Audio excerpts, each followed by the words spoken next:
guys, welcome back to Plow and Pantry. I'm Alicia if you're new here, and today I am super excited for this video. This is something I have been wanting to do for a while, trying to get this video done for over a month, and today might be the last day for a while I have, because I need a whole day uninterrupted at home to do this. But I have been impatiently waiting, looking for opportunities to do this. So, what we're doing here today, I'll tell you a little story, and then we are going to unpack this box. I have cut it open, but that's all I've done, which was very hard for me to restrain myself and do.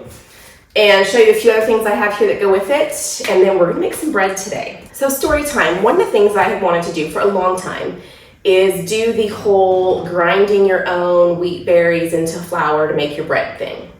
And I just did not know for sure. I was kind of getting away from gluten because it wasn't doing that great with me. I knew that einkorn worked a little better for me. In fact, I did a video or two using einkorn flour because it does behave a little bit differently than regular flour.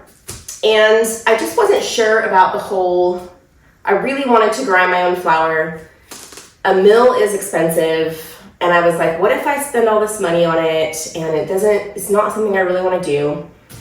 I went back and forth, deciding to do it, not doing it, thinking for most of the end of last year, I thought I was going to add the milling flour to this year's to-do list.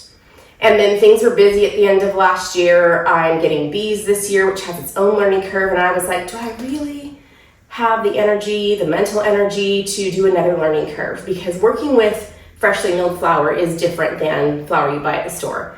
And there's all this stuff with like hard wheat and soft wheat and winter wheat and spring wheat and red wheat and white wheat and all these different things that I thought I had to know. And then I was like, you know, I'm gonna put it off another year. I'm not gonna do it this year. And then I was watching, towards the end of last year, a podcast with Lisa from Farmhouse on Boone. She has a different podcast channel. I will try to find and link the specific episode I'm talking about, where she was talking to Sue Becker from Bread Beckers about the difference and how not complicated it is when I think it's complicated, stuff like that. And so then I was like, I had made my peace with putting it off another year. I was like, oh, maybe I do want to do it. I don't know. But I'll tell you, the mill that I had looked up and wanted was more than $400, I can't remember, but they range up to like $1,200. Mills can be expensive. So I was like, I don't know, maybe I do. I was back on the fence.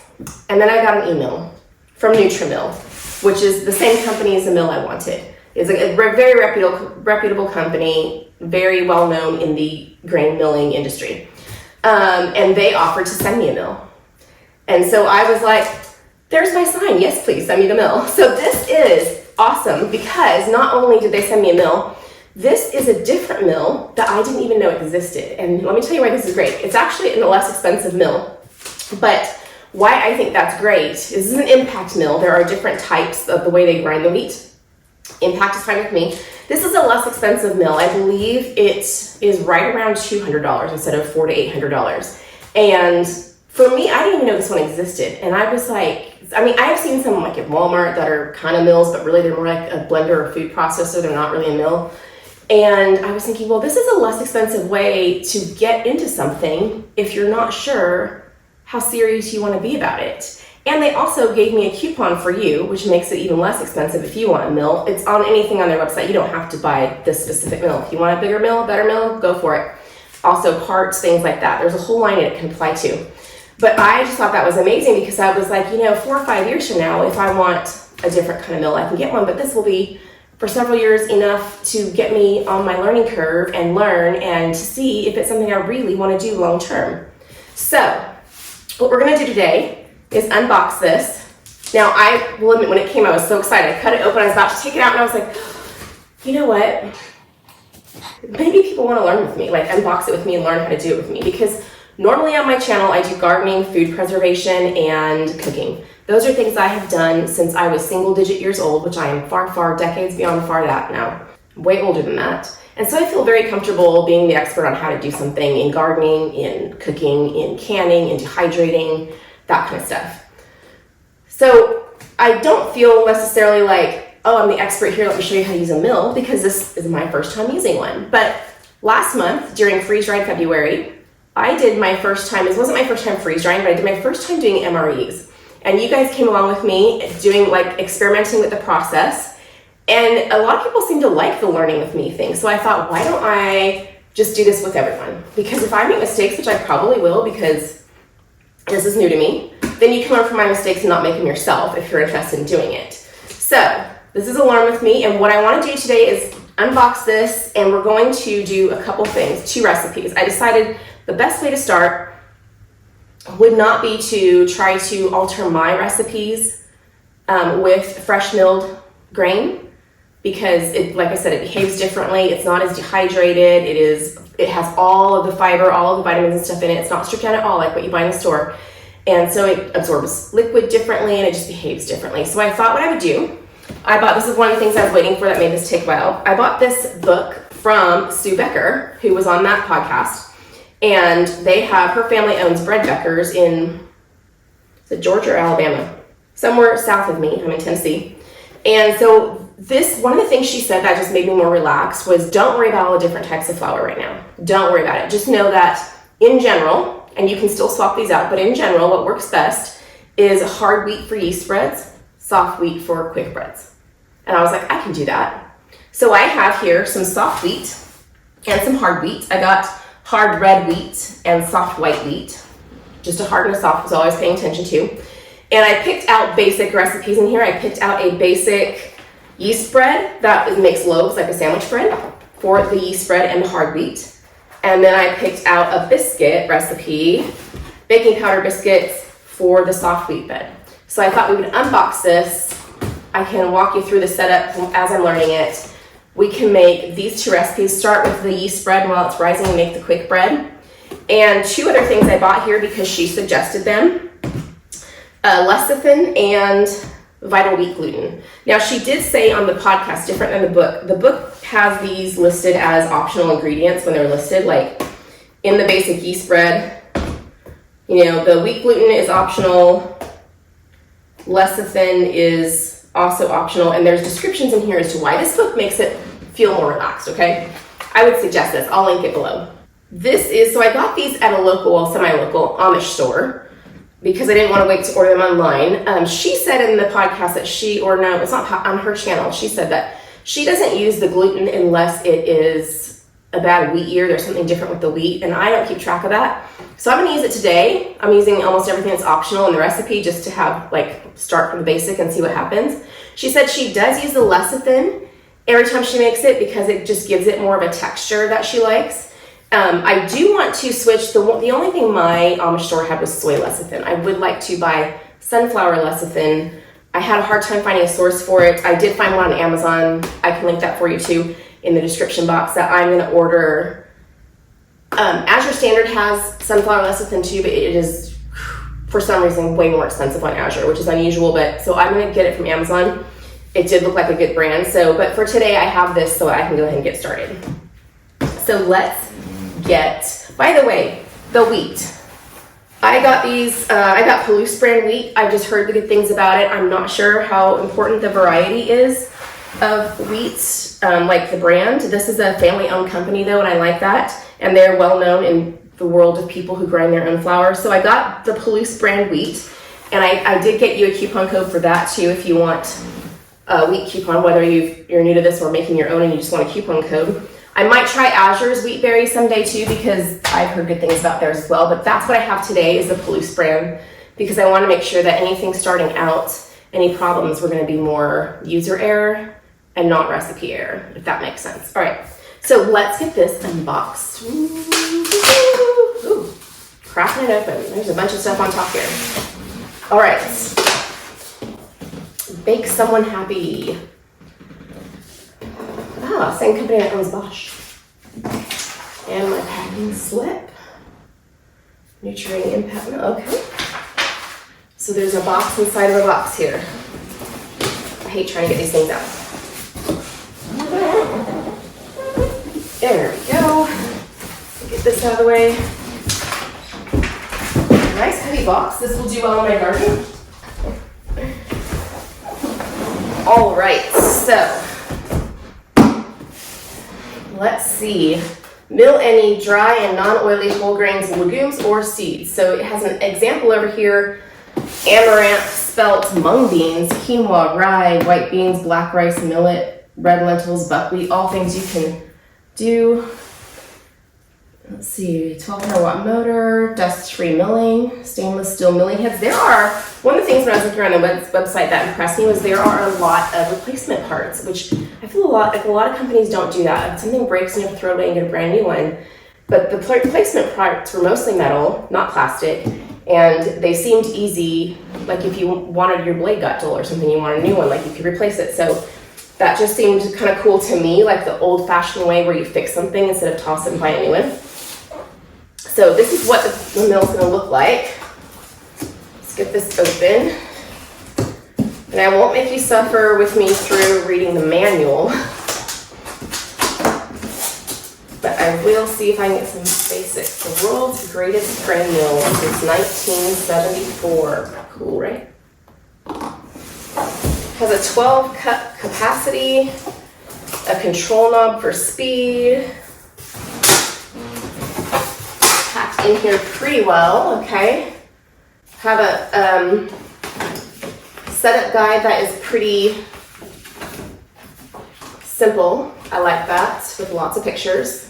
That's how I roll. I need that too. All right, and let's look in here. Okay, we've got some packing materials. Everything's in plastic and a formed carton here so it doesn't shake too much upon delivery or during shipping.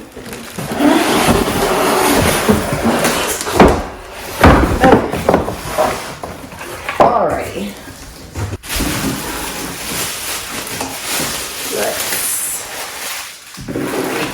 Alright, this is the canister that the stuff goes into. It says peel here, pull up on the latch to unlock the lid.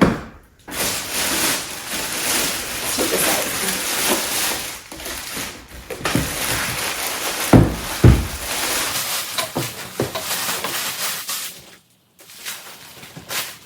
Okay, somewhere, I'm betting it's in here, there is a clear hopper, top thing, a feeder hopper thingy. I looked up, there we go. So this is the hopper. There's the cord. This, where's the end? This goes up here to, okay, do not mill for this one. Oatmeal, dried fruit or vegetables, sesame seeds, flax seeds, some of those are oily things. Coffee beans, nuts, spices, sugar, okay. It also has a thing on here that tells you what speed on the dial to use for for fine or coarse, small things like quinoa, medium things like wheat, and large things like beans. I'm gonna leave this on for a few times. Is this way? Okay, yeah, that clicks right into place. All right. Get rid of these. So when you take this off, what it's saying, because it just kind of snaps on. Let's see, it looks like there's a little thing in here in the back. It just snaps on. When it's saying to like, tap it after you mill, so that, because there might be stuff on the lid, and then pop it off. Okay, here is the plug. It looks like I have everything that's included in the picture. Canister latch, flour tube, this lid, the cyclo cup. Doesn't seem to do anything with that. All right, so connect the cyclo cup to the underside of the lid. It is already connected there. Right here. Turn it clockwise to secure. So if I were to be connecting it, there we go. Insert the filter. The filter is already in here. And this is washable. That filter is washable. Line up the lid notch with the canister slot. Oh, that's what I did right here, is the slot. No, there's the slot. So you can do, oops. And then it's latched on there. Press the lid firmly down. Push down the latch to lock it. Okay, did that. Attach the flour canister to the mill, aligning the flour outlet tube with the grommets in the lid. So I'm attaching this hole to this tube. That was easy. All right, it will click into place. Yes, it did. Lower the hopper. I already did that into the mill. Rotate it clockwise. It was locked into place. The mill will not turn on unless the hopper is locked in place. Okay, kind of like my food processor top. How to use it before the first use. This is what I'm looking for. Mill 2 cups of white rice and discard it before milling flour for consumption. This will clean the mill and any impurities. I do know that you do not want to put damp things with this. So like for cleaning, it says wipe the bowl and lid and hopper after every use. To clean, hand wash the bowl, lid, and hopper. So this part and these only. In warm soapy water, allow them to dry completely before milling. You don't want water getting in there. It messes with the pieces, the metal pieces inside, plus can make any residue go to rancid in there. You don't want water touching your wheat. Do not immerse the motor base. Mill 1/4 cup of white rice and discard before and after storing the mill for extended periods of time and occasional cleaning of the milling heads. Okay. So the first thing we need to do is mill 2 cups of white rice and discard it. I'm gonna have to plug this in over here because I don't have plugs in my alley. So let's get that going. Here's the plug. It's not a very long cord. Where did we plug it at? Back here by the knob. Looks like underneath. Sorry, it's kind of dark in this corner for me, but the lighting screws with video, so I can't really turn it on. It's hard for me to see that. Okay, so probably the best way for you to see would be this way. So plug in the outlet, fill the hopper the desired amount. A full hopper is 8 cups, which makes 12 cups of flour in here. Turn the power knob. Just wanted to see. That's kind of loud. Okay, so this does say, I'm thinking rice would be right about wheat. Let me get some white rice. Guys, I am so excited to be doing this. So excited to be doing this. I think that does fit. Okay, 2 cups of white rice in the hopper. 1, 2. So there's no lid or anything for this. Turn the power knob clockwise, power on, mill will power on before the grain starts to feed through the hopper.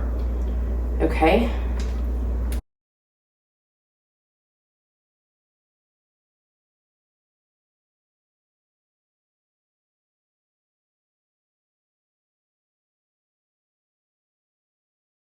So turn the knob. I did that power off. So it's just an on-off knob. It's a regular knob. Press down the canister latch. Pull firmly to release out. So we're taking this out now. Sorry, you have to push this thing and pull it out. All right. And then this. Oop, I forgot to tap. Oh wow. Oh wow. That is. There's rice flour. That's crazy. It feels, there's like some static electricity in here. I don't know if it's because it's the first time. I cannot believe how fine this is. Oh my goodness. Guys, I'm so excited to finally have one of these and try things. Can't wait till I get good enough to redo my own recipes. So when I was watching this do Becker thing, one of the things she was talking about was how you don't have to know all these different recipes. You can just know like one recipe and use it for different things. Like she'll use her basic yeast dough and she'll, make cinnamon rolls with it or pizza crust. And while that's fine, and I think it's a great way to use just a few recipes and simplify your life, I prefer different textures of bread for different things. My pizza crust is not the same texture as my cinnamon roll dough. My cinnamon roll dough is not the same texture as my sandwich bread, stuff like that. So one day I would like to replace my recipes with fresh ground flour, but for now, I'm working with what she has, just toning the process. I cannot believe that. That is amazing. That is so fine. So I guess if you were gluten-free and you use rice flour a lot, this would be so much cheaper than buying it. I think I've only bought it once and it was really expensive, and considering rice is not as expensive, that's just insane.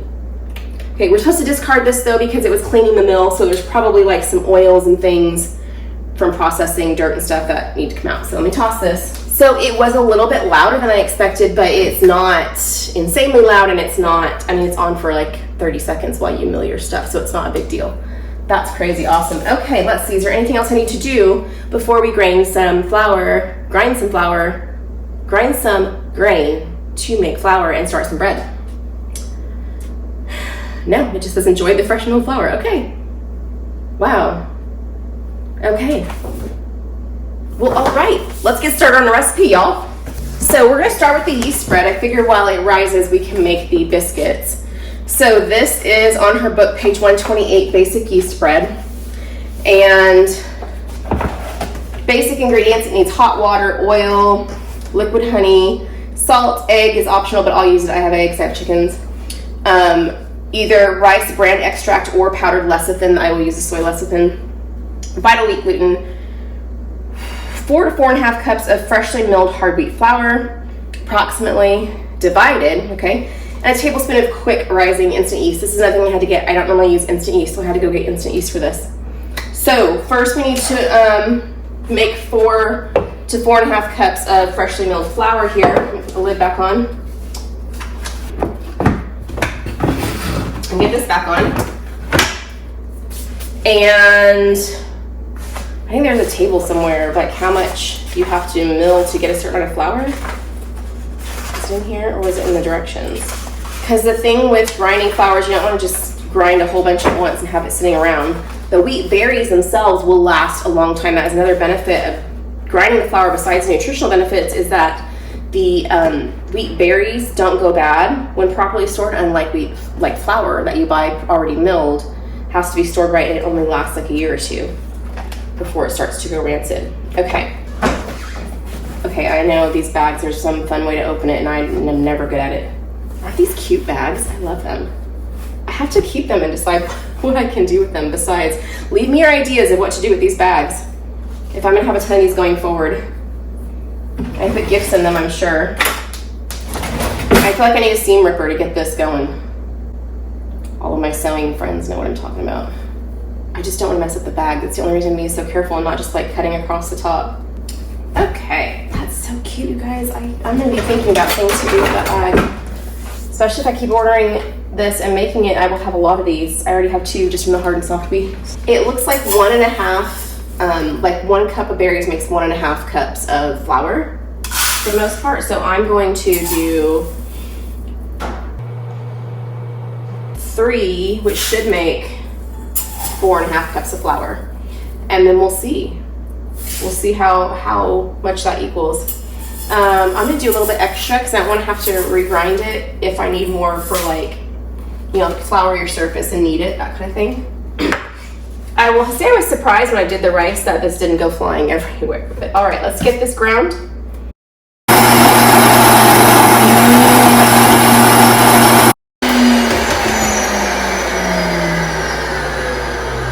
It smells kind of nutty and nice. All right, pull this out. Push that up. Tap. Let's see. So, didn't tap enough. Wow, that's pretty amazing, y'all. Get this off. I should be wearing an apron. I don't find aprons very comfortable. That is cool. Wow. All right. This should definitely be more than 4 cups of flour, more than 4.5. It's a little warm, so that's interesting. Don't worry, my hands are clean. I'm just finding this so interesting. It is a little, let me get my einkorn flour and compare the texture. Okay, so my einkorn that I bought, this is on all purpose, is a little, it's a mix. It's like some particles that are slightly finer and some that are a little bit bigger than what the one I milled has. I was just curious about that. You can mill it finer if you want. In fact, I have seen somebody pour it back in and re-mill it finer. So, I mean, I'm gonna go with this because I did it on the number it suggested, but it was 3 or 4, and I just want to see how that turns out. I can always mill it finer in the future if I want. But let's get this yeast bread started. Okay, I'm gonna leave all this set up because I do need to, I will have to remill some soft wheat when we do the biscuits. So let's look at this. I'm going to use my stand mixer, and it does say specifically, there's a tip in the side talking about flavor profile and whether you might want to use red or white wheat, so that would be helpful if you were deciding what you're gonna make with it. It does say that red wheat has a rich nutty flavor that's a great complement to sweet bread such as cinnamon rolls or raisin bread. Combination of half red and half white wheat makes a nice sandwich loaf or dinner roll. I'm just gonna do full wheat though for my sandwich loaf today. I like the idea of that nutty flavor. Okay, for the stand mixer, it says the recipes are written to work whether you prefer to mix by hand or with a stand mixer. If you're using a stand mixer, unless instructed otherwise, use the dough hook attachment to combine the wet ingredients and the dry ingredients as well as to knead the dough. Using the paddle attachment may cause overmixing of the flour and cause the gluten to develop too soon. Okay, so I'm gonna use my stand mixer and I will use the dough hook for everything. In a large mixing bowl, combine hot water, oil, honey, salt, plus egg, the rice, bran, and gluten. For me, that's the lecithin and the gluten. So let's get over by the mixer and do that. Hot water, 130 degrees. That's really hot, actually, really hot. The 1/3 cup of oil. I'm gonna use avocado oil.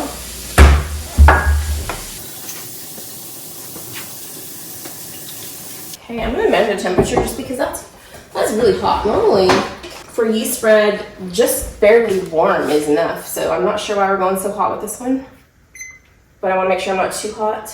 131, okay. We'll go with that. All right, so the hot water.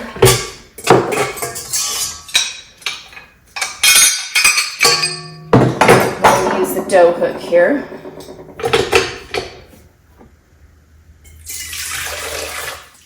1/2 cups hot water, 1/3 cup of oil, 1/3 cup of honey.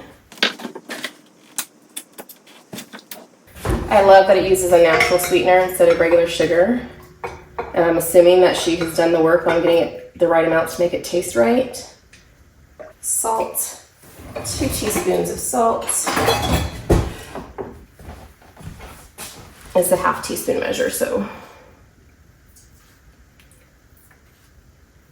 2 teaspoons of salt. 1 egg. My eggs are room temperature because they're right here in my thing. And okay, lecithin and the wheat gluten. Okay, so 1 teaspoon of, a tablespoon of lecithin.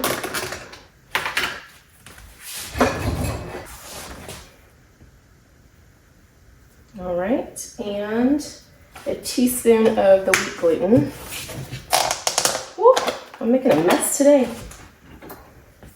Again, at my 1/2 teaspoon measure here. I'm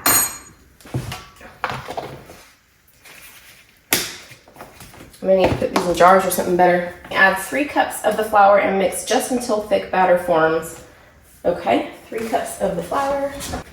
Mix just until a thick batter forms, and then you sprinkle the yeast over the top, continuing to mix while gradually adding just enough remaining flour, 1/2 cup at a time to form a soft dough. Okay, so 1, 2, 3. What this does not have you do, what I'm used to doing with yeast dough, is putting the warm water and sweetener and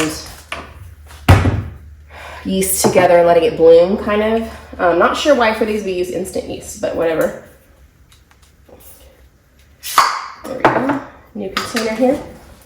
So this needs to go till a stiff batter. Okay.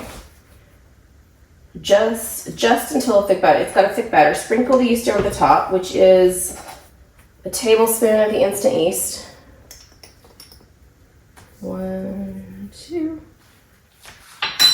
Now, like I said, I don't normally use instant yeast, so my grocery store was out of little packets, so I got this. It says bread machine instant yeast according to online, according to Mr. Google. This is the same thing and I can use it, so hopefully that's true. The yeast, and then just enough flour, half half a cup at a time.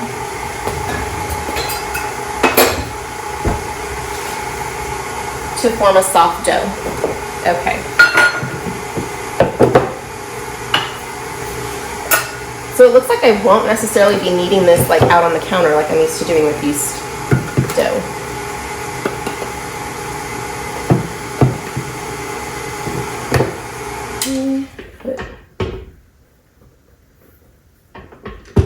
Soft dough. Right now it's more like a thick batter, so we want it to be a soft dough.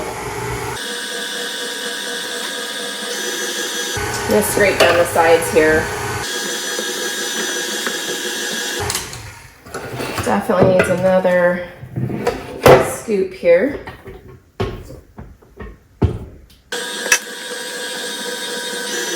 Getting closer to the dough texture. Okay, it's definitely closer. I need another scoop. And I'm glad I did a little extra because it might need even a little bit more. Half cup, maybe, we'll see. Woo. And I don't really have much extra here.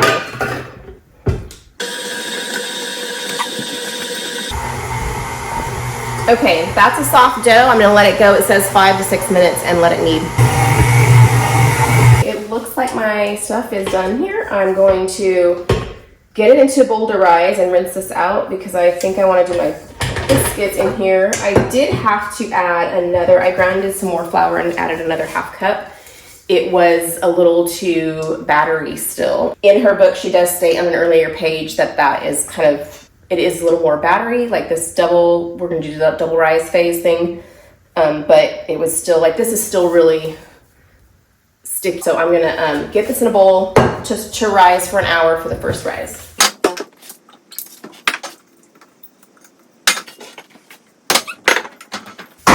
Cover this up.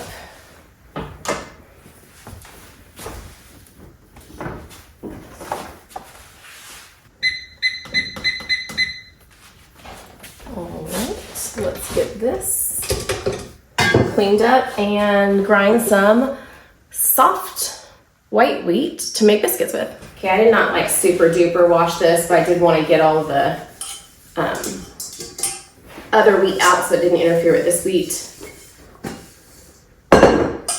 I'm very excited about the biscuits. Her recipe is very unique to me. So I love my biscuit recipe, honestly. So I can't wait till I can feel comfortable enough to alter my own recipes and try that. So let's see, how much flour are we gonna need? Using the soft white wheat from Palouse here. And I'm going to need 2.5 cups, it says. I like my books easy to lay flat, you know? All right, so let's get I'm gonna put the extra wheat I ground in a jar for now.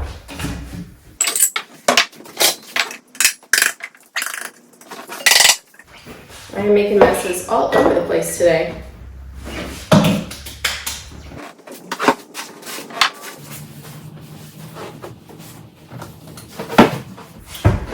Aside, and we're going to get some white wheat going in here.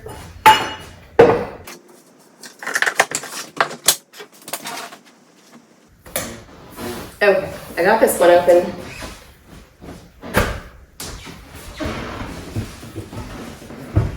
So I need 2.5 cups. I'm going to go ahead and do 3 cups, just have a little extra in case I need it.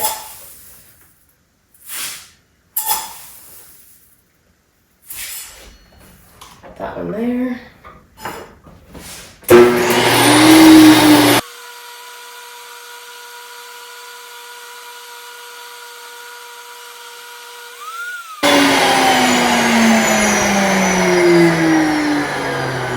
So it looks like feeding it slower actually makes it finer, which I did not pay attention to on the thing.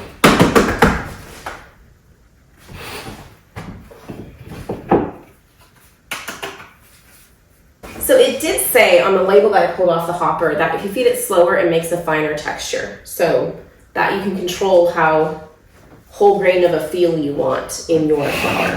All right, let's look at this recipe. I have flour all over me and all over the kitchen. I'm making a mess today. 2.5 cups flour. We have more of that here. Baking powder, baking soda, salt, cold butter, cut into small tips. I will grate mine. I have it in the fridge. Mayonnaise, which I thought was unique. Buttermilk and melted butter. So I don't have buttermilk, and I don't buy buttermilk because I don't use it enough to cook. So what I always do is just do it with regular milk with vinegar. So I'm going to grab my measuring cups here. Which one's least gross? Okay, 3/4 cup of buttermilk. I'm just going to do and a splash of vinegar, or you can use lemon juice. I'm just going to use a little bit of apple cider vinegar. There is some measurement you're supposed to do, like a teaspoon per cup or something like that. I don't really pay attention to it. I never really had a problem.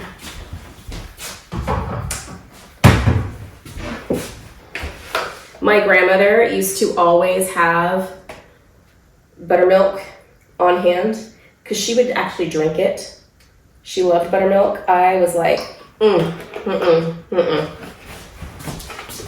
too sour for me. All right, so that can sit here for a moment.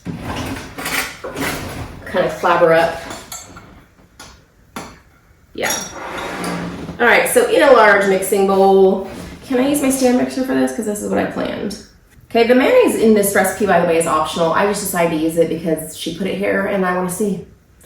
When I try new recipes, I try to do them as close to the way it's written as possible so that I know if I don't like something, if it's the recipe or what about, I can pick it out better versus would it have come out good if I didn't change something. So I'm going to go ahead and use my stand mixer. The key when you're doing any quick bread with a stand mixer, whether it's biscuits, muffins, anything like that, is you don't want to build the gluten, which is what you want to do with a yeast bread. So you don't do it very much. You want to do it just enough to mix it. Otherwise you start to develop that gluten. So take this over. I'm going to actually use my whisk attachment because it does more of like a cutting motion with the ingredients. Let's get the oven on 450. I'm going to get the bread, the yeast bread off right next to it so it gets the warmth to help it rise because it's kind of a chilly day, but not right on top of the oven. I really don't want to go messing with it like that. All right, here we go. Stand mixer, whisk attachment, flour, recipe book, a large bowl where I'm whisking together flour, baking powder, baking soda, salt. So the dry ingredients pretty much. 2.5 cups of flour. 1, 2. A lot of recipes with freshly milled. This is a 1/2 cup measure, by the way. Flour actually go by weight instead of cups because it is so much lighter and fluffier. Okay, so that's 2.5 cups of flour. Baking powder, baking soda up here. Y'all are gonna have to move. You're in my way, don't you know? Baking powder, 2 teaspoons. Still got my 1/2 teaspoon measure over here. Might as well use that. 1.5, 2. Baking soda, 1/2 teaspoon.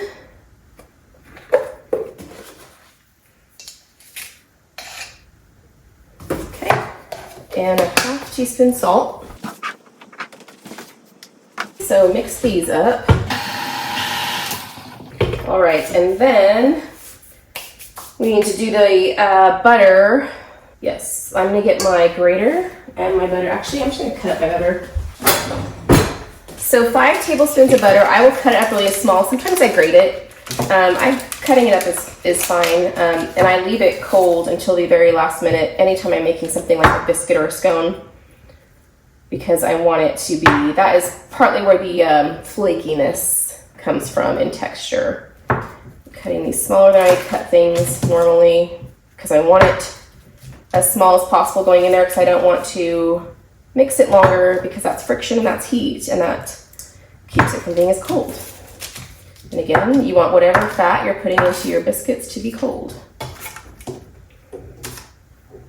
So I'm cutting it into these little chunks right here. They're about 1/4 inch cubes.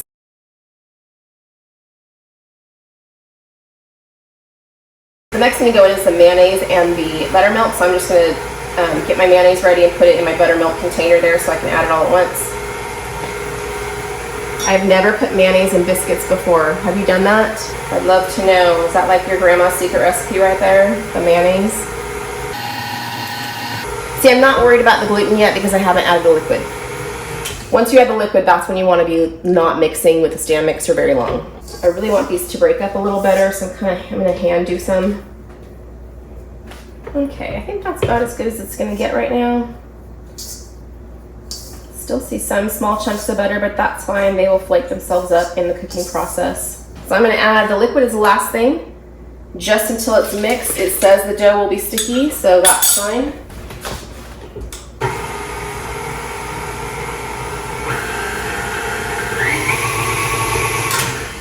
Okay, I have it just mixed, just barely, and that is, again, because it's quick bread, I don't want to be too crazy. Go ahead and use this spatula. All right, turning this onto a floured surface. I do feel like this is a very wet dough. It says it should be sticky. I feel like it's a little more than sticky, but it will also absorb some flour while I'm rolling it out, so not too worried about it. I can add more flour in at that point if I feel like I can just kind of knead it in gently, if I feel like that's too much. Let's get some flour there. This is when I should be wearing an apron. Is anybody else not comfortable in aprons? I always feel like they tug on things, and so I don't like to wear them. Someday I think I might design my own apron because I do want to wear them. And some of them are really cute too. They just aren't that comfortable, but maybe I'll design one that doesn't pull on things or on my neck or on my clothes or what have you. Okay, yeah, this is really sticky. Like wet sticky. There's sticky and then there's like wet, you know what I mean? And it's kind of, yeah, see how wet it is? I'm gonna go ahead and kind of gently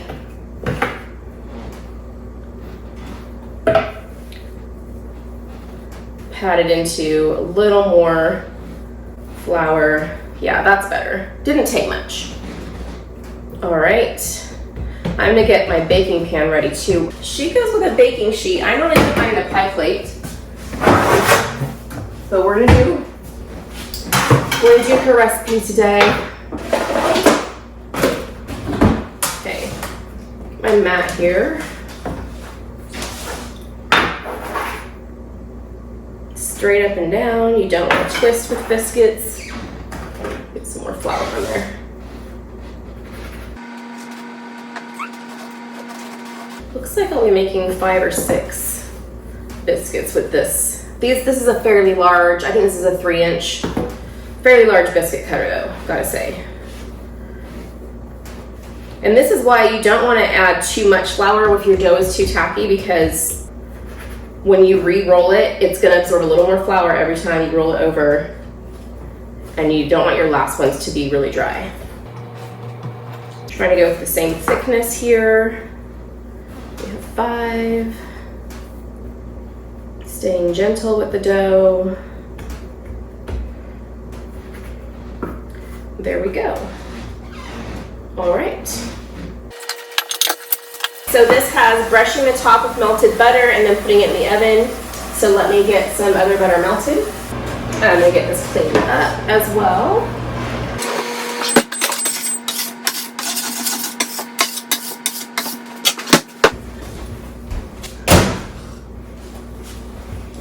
Okay, and get these brushed, and then they go into the oven for 10 to 12 minutes.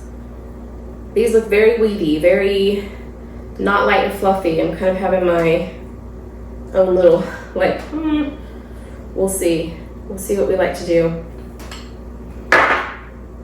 Like I said, I really love my biscuit recipe, so hopefully this will be good enough and I can one day play with my own recipe. Okay, so the biscuits are baking and the dough for the yeast bread is still rising, so I'm just gonna get stuff cleaned up right now while I have a few minutes in between stuff. Biscuits will be out before the bread dough is done, so we will get to those first. I'll get this stuff cleaned up and I will see you back here when that is ready. Okay, my biscuit timer just went off and it looks like they're done, so let me bring those over. They look a little flat, but I opened one to check and see if it was done inside. It is. This is done. It's very golden and weedy looking. Very soft. I was kind of expecting them to be dense and harder, but they're very soft, just like a regular biscuit. Very light. They don't look to me like they'd be light, but they're light. They have a good flavor. I'm wondering if that is the flavor of the wheat. Like, I've heard that there's way better flavor and the bread is so good, but wow. Because it's a very light, nutty, warm, weedy type flavor, but it's good. Get some jelly. Where's my cherry jam? Is that my cherry?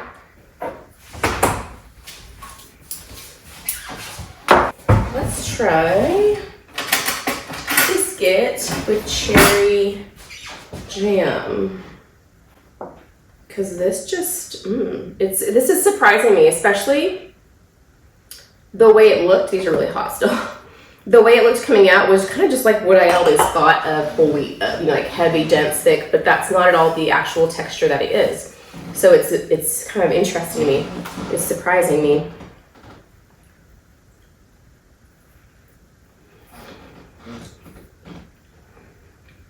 Very good. I would make these again. Totally. Wow. I guess when you think about it, you don't really think about biscuits having a whole lot of flavor. They're just kind of a bread that I enjoy the texture of, and they're a vehicle for either gravy or jelly to me, but these they have their own flavor, not one that's going to conflict with anything. They're good. Which is great. It surprised me because I pulled them out of the oven and I was like, oh no, these flopped. They didn't rise much. They're dark, but these are actually, the flavor is really good. I'm going to be starting to associate the words whole wheat with a totally different flavor profile and texture than I have in the past. I'm going to call these ones a win. I'm going to set these aside while I wait for my yeast spread to finish rising, and then we'll get that in the pans for a second rise. Okay, my timer went off for the first rise, and it does look like this has risen enough. It's right about double. The indentation stays when I poke it. So I'm going to shape these. This makes 2 loaves, so I'm going to get my loaf pans out. And I'm gonna start my oven, let's see, 350 to start preheating because the second rise doesn't take as long. According to the recipe, it's like 30-35 minutes. Gonna use some butter in here to grease the pans. And I did just label these, have some extra flour that I milled in case I need it here on the counter while I'm shaping these loaves. I'm hoping these come out as well as the biscuits did, y'all. Trying to get in all the corners and grease it well. I want to make sure that they come out of the pan well and don't get ruined. Okay. Get a little tiny. I don't need that. I don't know that I need the flour, so I'm just gonna have it ready, but I'm not gonna, so it's not as sticky as I thought it would be.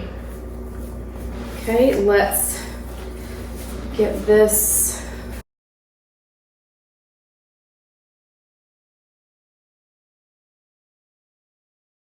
Okay. Let's get one in there.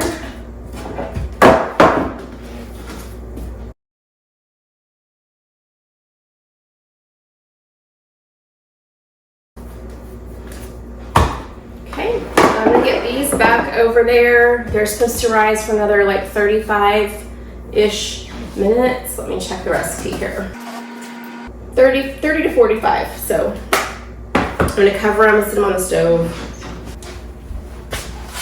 So I do have my stove preheating, so that warmth should be enough. And we'll just let those go until they are ready. I'm gonna check them after 30 minutes. And I'll see that. Okay, these certainly look big enough. Okay, I'm gonna go ahead and put these in.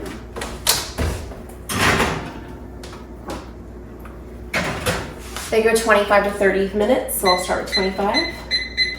And normally I just go by feel for bread when it's done, but because this is a new process for me, I'm gonna actually use my thermometer. They're supposed to be 190 degrees on the inside.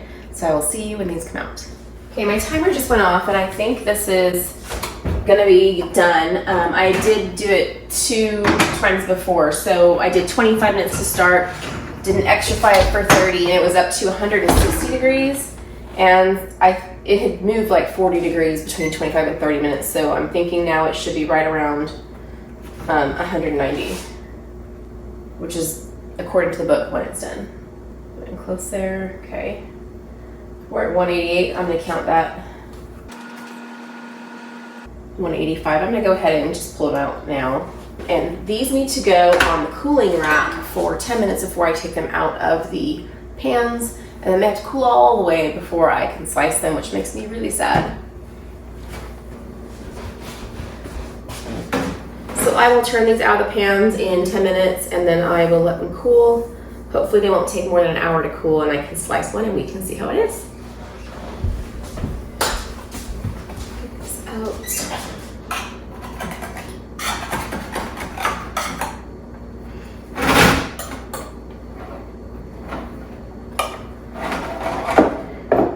Nice and easy there.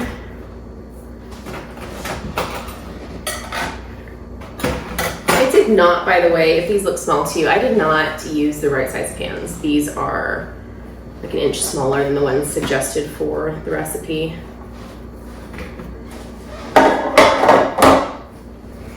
Some people like to cool fresh bread on their side because they say gravity makes the bottom dense if you do it right side up. I've always done right side up anyways. Today, since I have 2 loaves at once, I think I'm going, and it's a different thing. I'm gonna do one of each and just see if I notice a difference at all, just to see.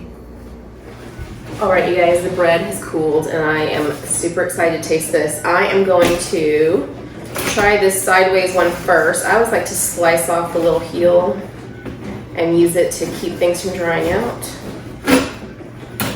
Like I store it like that. Ooh, the texture is really nice. Not as heavy and dense as I thought it would be. Even making, like you would think when you buy whole wheat flour from the store, that kind of makes a dense loaf, and you would think that the home ground wheat that has all the nutrients and stuff still that haven't been stripped out would be even denser, but it's not. It's got that flexible, kind of airy, tear some off here, texture. It's, wow. That is good flavor. That's really good. It's hard to describe, but if you bite it, you'll know it. It's like whole wheat with all the good flavors, a little bit more intensified. Hey, I want to try this one that I did this way, just to see. That was just something that came up when I was doing research a long time ago, and I just wanted to see if it actually made a difference. Has the same texture as it should because it's a thing. I will say this. It is a little denser on the bottom. Wow. But this one's not denser on the side? That's weird to me. I feel like wherever it was cooling should be. Okay. It's not so dense though that I wouldn't mind drying it this way or cooling it this way. I don't feel like it's that different. Just a little bit. Just enough to notice, really.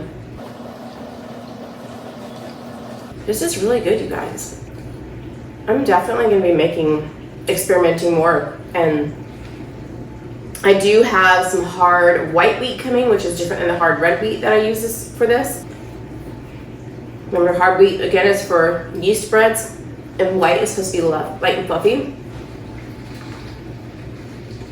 It's really good. You wouldn't think it could be that different, but it is.